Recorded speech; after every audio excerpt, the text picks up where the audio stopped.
Hello everyone, this is General Hand Grenade. Welcome to my war room in Prince George, British Columbia. This is another in our set of global war expansions for the 1936 to 1945 game. This is the Amerika bombers. And when I say Amerika, what that means is from the Amerika game. That's where you will find these bombers. And so I've got all these bombers.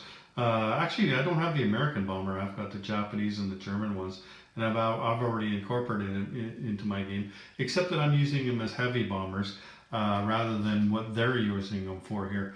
What they are in this expansion set is a ridiculously long range for them, and I say ridiculously, but what I mean is that they go a lot farther than a normal plane in this game, and they would have been late war planes, right? And trying to like the American plane, the American plane trying to fly from the continental United States to drop bombs on Germany and then fly home again. You know, they developed them. Plus, they could carry a much larger payload. So let's take a look at those bombers here.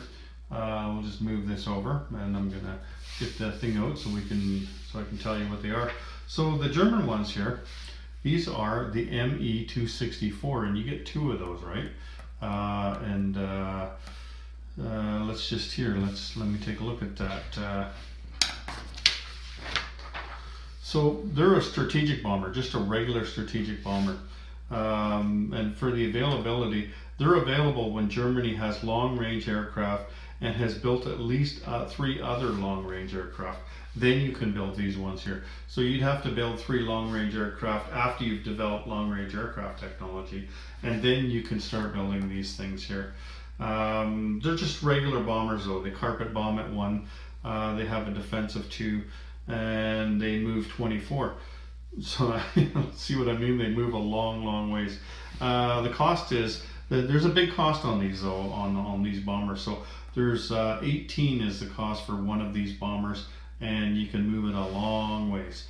So that is, let me just read what it says here though. While the original design was for long-range marine reconnaissance and convoy interdiction, the 264 was also in competition for the Amerika bomber project. The bomber could make 8,947 miles, enough for a round trip to Amerika, with a 6,614 pound bomb load in them. And so that's what like I said, that's what they were used for, is for a long range bombing. So the Japanese planes there, now that is the Nakajima G10N1 Fugaku. No, they're a heavy strategic bomber. So they would carpet bomb at 3, and they have a defense of 3. They move 18 and they cost 17. So they're 1 IPP less than the German bombers. But they are a heavy bomber. So instead of rolling 3 dice, you would roll 5 dice for these ones because they're a heavy one. So they're available when Japan develops heavy strategic bombers and long-range aircraft, and has built at least 2 long-range strategic bombers first. So they're a little bit better than the Japanese, but you have to develop another technology in order to use them. With these guys here, you only had to develop long-range technology because they're just a long-range bomber, strategic bomber. But with this you had to develop heavy bombers and long-range technology because they're a long-range heavy bomber, right? So, okay, then the American one, and that's a pretty cool one right here. That's this one here. That's the B-36 Peacemaker, and it's a heavy strategic bomber like the Japanese one, but you'll see it's more powerful though. So the B-36 was a heavy strategic bomber originally designed to bomb Germany from bases in the US and return, a design inspired by the fear that Britain may fall, and with it bases for American bombers. So the B-36 was the largest piston engine bomber ever built. It had a range of 10,000 miles and a payload of 87,200 pounds. Like by comparison, the B-29 carried about 12,000 pounds.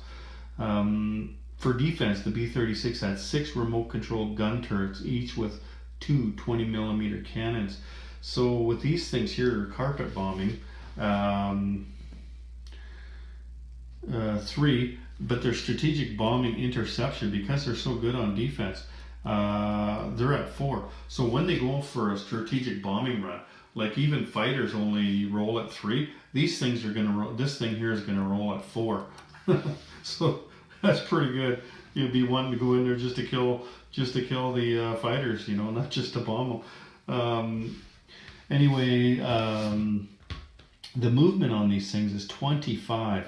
So you can go halfway around the board and back, basically. But it costs 24 though. Like it's going to cost you an arm and a leg for these one of these things. So you can only get them though when you develop both heavy bombers and long-range aircraft, and you've built at least 2 long-range strategic bombers to begin with. So your regular long-range heavy bombers, you have to build 2 of them, and then you can build one of these things here.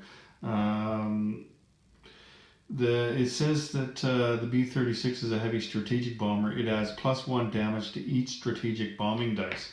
So you get to roll 5 dice with them, plus you add 1 to each one of those rolls. So yeah, you could pretty much do whatever you want with one of these things. But also that's, you know, like why they only give you 1 of these and 2 of the other ones, because the cost on this, I mean, 24, it's not like you're gonna be able to afford to build one of these every turn. Sure you could, but then you couldn't buy anything else. Well, I guess the Americans have a few bucks, but you know, like they're not going to be able to build much if that's all you're gonna buy. Okay, so let me just see what else we got in here. I've been kind of jumping around on this one. It just talks about carpet bombing. I'll just go through that again just in case you might have forgotten. So carpet bombing is an option available only to strategic bombers or heavy strategic bombers.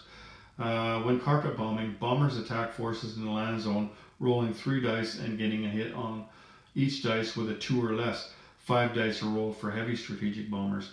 The attacking bomber is subject to interception and anti-aircraft fire from anti-aircraft guns, but not from facility anti-aircraft guns, just as if it were strategic bombing.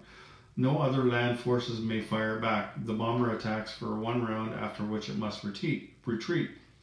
But also, like you could fly a carpet bombing mission to support an attack by other land forces. So something that's already under attack, a territory, you can still fly a bomber in there, but you don't attack normally. You carpet bomb before everybody else gets to roll on one of those. Yeah, so you do the normal carpet bombing attack, and then it retreats if it is not eliminated as a casualty. Note that it is not subject to interception combat if you're in this type of combat, but could be eliminated through the normal combat process. So it could get shot down by anything, really, you know. You just want to make sure if you're going in with this one here that you're not going to open yourself up to something like that. You're going to have lots of cannon fodder, more cannon fodder than you need, because you don't want to be wasting $24 like that. Anyway, so that's the Amerika bombers, and like I said, I have those bombers already, except for the American one, and they're pretty nice sculpts, so you might enjoy those as well. And that's about it for this one. Like it's pretty short and sweet. There's no extra rules or how you put them on or anything like that. With many of the expansion sets, it's very simple. You get 5 bombers and this is what they do. So anyway, take care everyone. General Hand Grenade out.